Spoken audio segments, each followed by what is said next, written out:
مسلمان میں عقیدہ توحید پختہ کرتی ہے، اور دعا اس دولت کا نام ہے جو صرف مومن کے پاس ہے، کافر کے پاس نہیں۔ نبی پاک علیہ السلام نے فرمایا الدعاء صلاح المومن، دعا مومن کا ہتھیار ہے، کافر کے پاس یہ ہتھیار نہیں ہے۔ مومن جب اپنے مالک کے حضور دعا مانگتا ہے نا، دنیا میں آپ کسی سے زیادہ مانگے تو وہ ناراض ہو جاتا ہے، وہ کہتا ہے بھائی تو نے تو کام بنا لیا ہے، کل بھی دیا تھا، پرسوں بھی دیا تھا، روز روز تجھے کون دے۔ میرے نبی پاک علیہ السلام نے فرمایا جو اپنے رب سے زیادہ مانگتا ہے رب اس سے زیادہ راضی ہوتا ہے، زیادہ راضی ہوتا ہے۔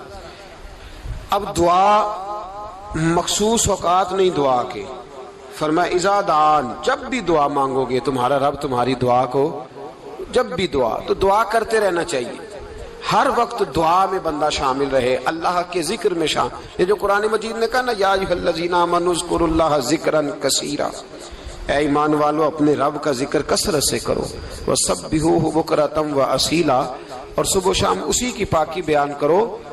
تو اس سے مراد یہ نہیں ہے کہ تسبیح لے کے سارا دن مسجد میں بیٹھے رہو اور کام کوئی نہ کرو، بلکہ اس کا مطلب یہ ہے کہ روٹی شروع کرو تو اللہ کے نام سے، اختتام کرو تو اللہ کے نام، سو جاؤ تو رب کا نام لے کے، سویرے اٹھو تو اللہ کا نام لے کے، جب تمہیں کوئی چیز اچھی لگے تو ماشاءاللہ کہو، جب کوئی مصیبت آئے تو کہو انا للہ و انا الیہ راجعون۔ تو سارا دن اللہ کا ذکر جاری رہے گا۔ نبی پاک صلی اللہ علیہ وسلم نے مسلمان کو ایک دوسرے سے ملنے کا طریقہ بتایا۔ مصیبت آئے تو کیا کہنا ہے؟ صرف فوت کی پہ نہیں کہنا، اس کی وضاحت کر دو۔ کوئی بھی الذین اذا اصابتہم مصیبہ، جب بھی کوئی مصیبت آئے اللہ کے بندے کہتے ہیں ہم اللہ کی طرف سے آئے ہیں اور اللہ کی طرف ہی ہم نے لوٹ جانا۔ تو میرے عزیز ہر وقت اللہ کا ذکر جاری رہے گا، ہر وقت زبان پہ رب کریم کا۔ دیکھیں نا نبی پاک علیہ السلام نے ہمیں ملاقات کا طریقہ بتایا۔ ایک صحابی آئے تو انہوں نے آ کے کہا السلام علیکم، نبی پاک علیہ السلام نے فرمایا رب تعالیٰ نے اسے 10 نیکیاں عطا فرمائی ہیں۔ دوسرے آئے تو انہوں نے کہا السلام علیکم ورحمۃ اللہ، تو محبوب فرمانے لگے، امام بہقی نے اس کو لکھا ہے، محبوب فرمانے لگے رب کریم نے اسے 20 نیکیاں عطا فرمائی۔ ایک اور آئے، عرض کیا السلام علیکم ورحمۃ اللہ وبرکاتہ، محبوب فرمانے لگے اللہ نے اسے 30 نیکیاں عطا فرمائی۔ اچھا اس کا مطلب کیا ہے؟ السلام علیکم، تم پر سلامتی ہو، سادہ ترجمہ یہ ہے کہ تم سلامت رہو، تم سلامت رہو، ورحمۃ اللہ وبرکاتہ، تم پر اللہ کی رحمت بھی ہو اور اس کی برکتیں بھی ہو۔ وہ کیا کہتا ہے؟ وہ کہتا ہے وعلیکم السلام، تم پر بھی سلامتی ہو، ورحمۃ اللہ وبرکاتہ، اللہ کی رحمت ہو اور اس کی۔ یہ جو مسنون دعائیں ہیں نا جو حضور نے ہمیں دعائیں سکھائی ہر موقع پہ، ان کا کمال دیکھیے۔ اب ایک مسلمان نے آتے کہا السلام علیکم، اس کا مطلب کیا ہے؟ تم پر۔ اب وہ جھگڑا کرے گا اسے مارے گا، اس کا مال چھینے گا؟ اس نے تو آتے ہی کہا تم پر سلامتی ہو۔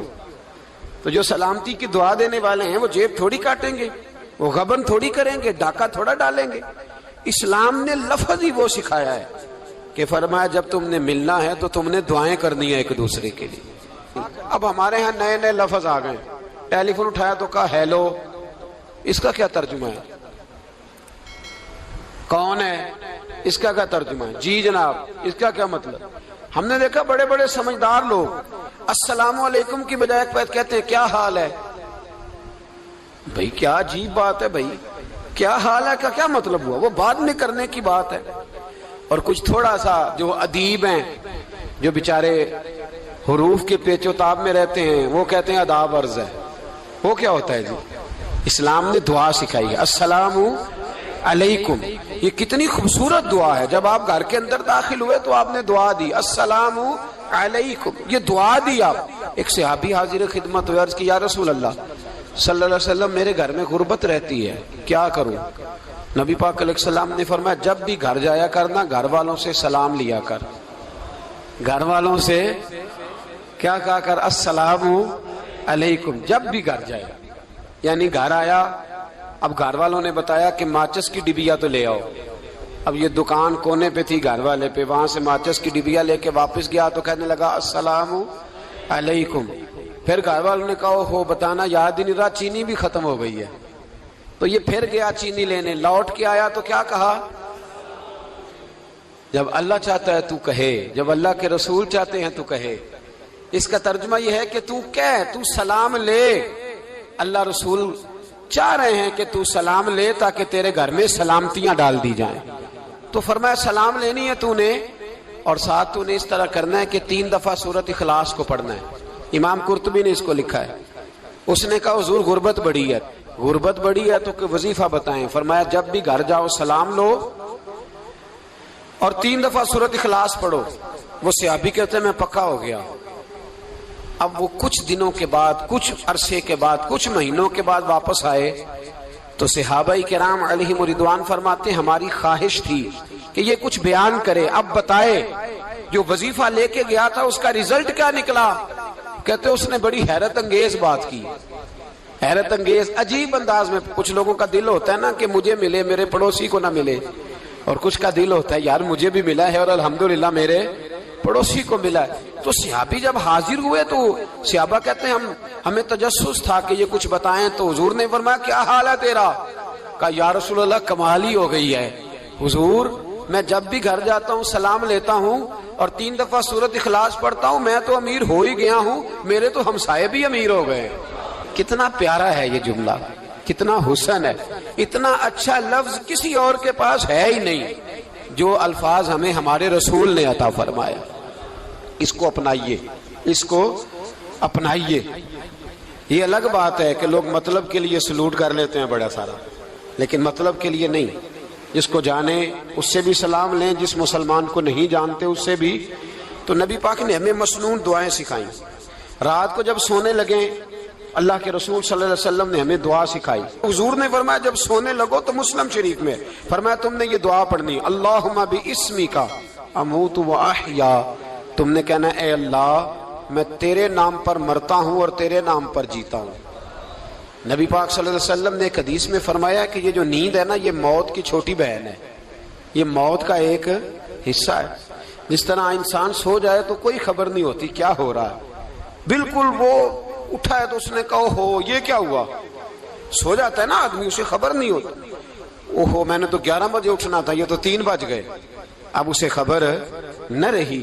سوتے ہوئے لوگ چوری کر لیتے ہیں، بلکہ اس طرح بھی ہوتا ہے کہ آدمی نے گکھڑ اترنا تھا، وہ پنڈی سے آ رہا تھا لیکن وہ سویا ہوا تھا.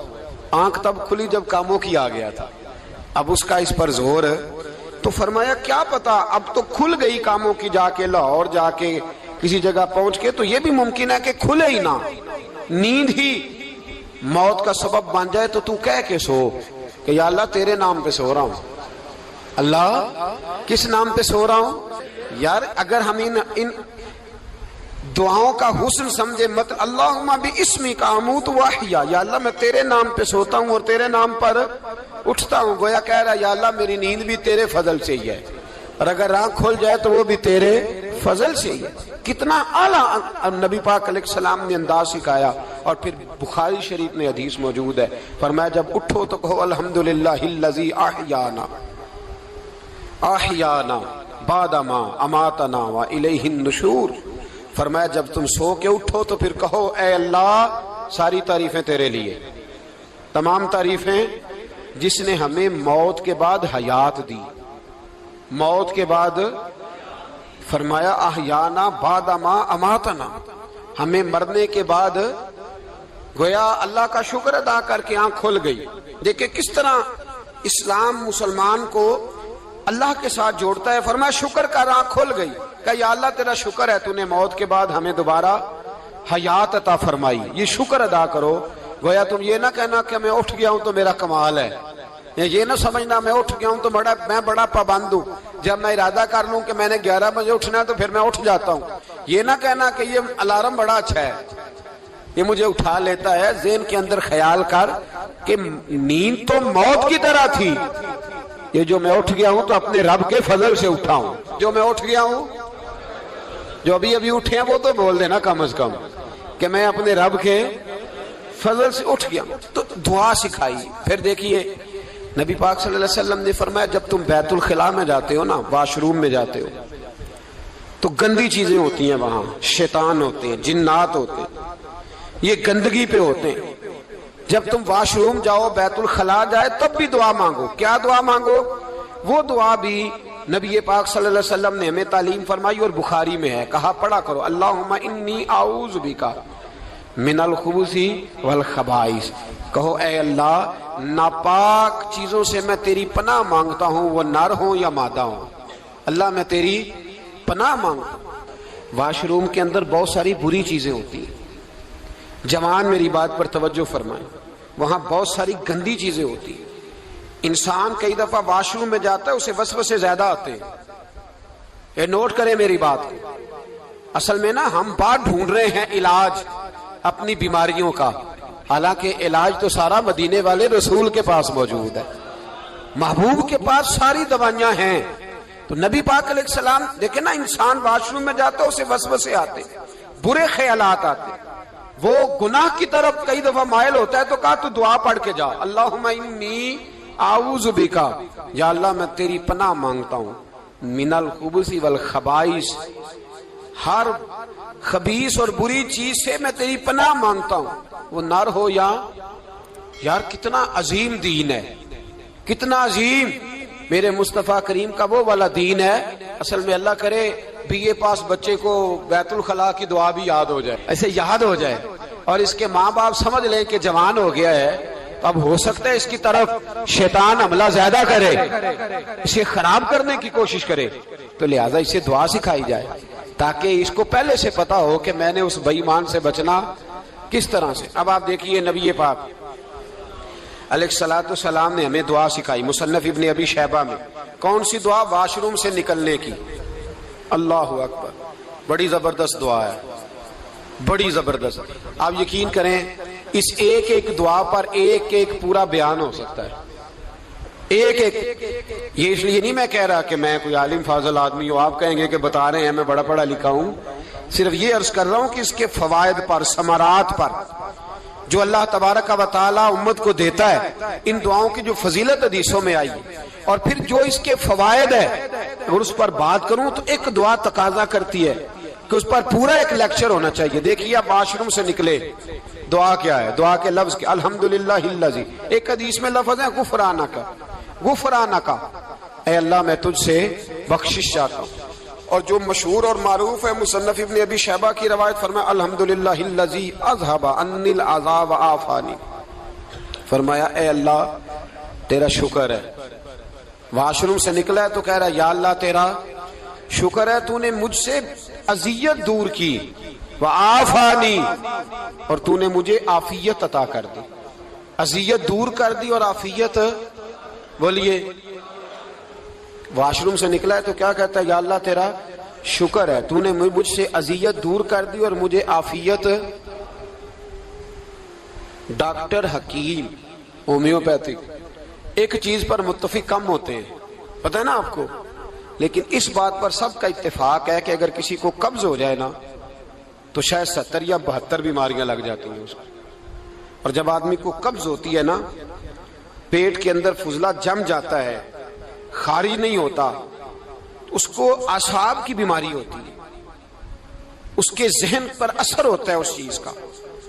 آپ یہ مت سمجھیں کہ کھانا کھانا ہی ایک کمال ہے، اللہ نے یہ بھی نعمت بنائی ہے کہ کھانا جب خارج ہوتا ہے تو وہ بھی اللہ کا بہت بڑا احسان ہے۔ تو فرمایا تو سمجھا ہی نہیں، اگر تجھے قبض ہو جاتی، تیرے پیٹ کے اندر وہ چیز جم جاتی، تیرے لیے کتنی تکلیف کا باعث تھی۔ ان لوگوں سے پوچھئے جو اس کے بیمار ہیں، اس کے مریض ہیں، وہ کتنی تکلیف میں رہتے ہیں، سر میں درد ہوتا ہے، سر چکراتے ہیں۔ ایک بہت بڑا روڈ ایکسیڈنٹ ہوا تو ڈرائیور سے لوگوں نے پوچھا کہ مسئلہ کیا ہے، تو کہنے لگا میں قبض کا مریض ہوں، تو میں کھانا کھا لیتا ہوں تو میرے ذہن پر وہ اس قدر زیادہ گیس کا غلبہ